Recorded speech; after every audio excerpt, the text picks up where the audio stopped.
Hey guys, hey internet, come and watch us draw and talk Peter Lorre.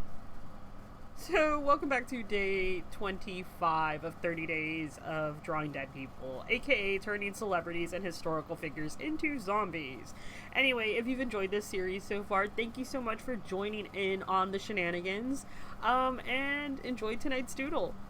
So, Peter Lorre, born Laszlo Lowenstein, June 26, 1904.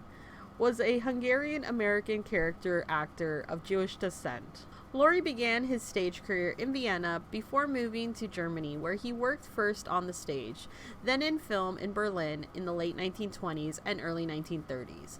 Lorre caused an international sensation in the German film M, 1931, directed by Fritz Lang, in which he portrayed a serial killer who preys on little girls. Lorre left Germany when Adolf Hitler came into power. His second English-language film following the multiple-language versions of M in 1931 was Alfred Hitchcock's The Man Who Knew Too Much, 1934, made in Great Britain. Eventually settling in Hollywood, he later became a featured player in many Hollywood crime and mystery films. In his initial American films, Mad Love and Crime and Punishment, both from 1935, he continued to play murderers, but he was then cast playing Mr. Moto, the Japanese detective, in a B-picture series. From 1941 to 1946, he mainly worked for Warner Brothers.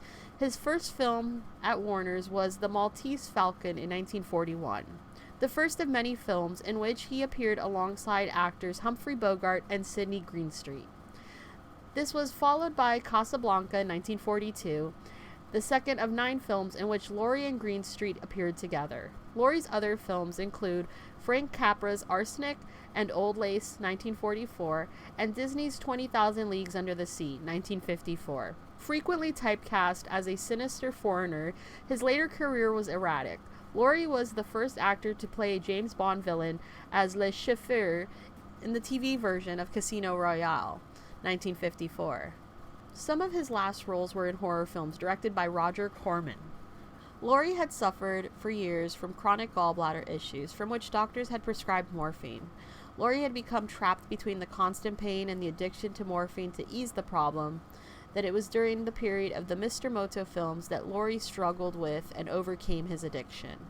Having quickly gained 100 pounds and not fully recovering from his addiction to morphine, Lorre suffered personal and career disappointments in his later life.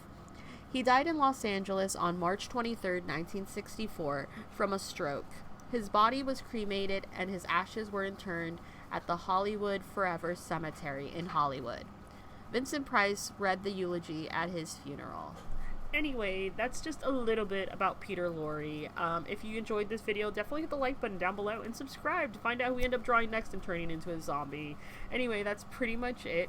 Hope you guys are doing awesome. Bye. Whatever it is that you believe you're seeing, it's not real. Seeing things before they happen. Things are not always what they seem in this place. So you can't take anything for granted.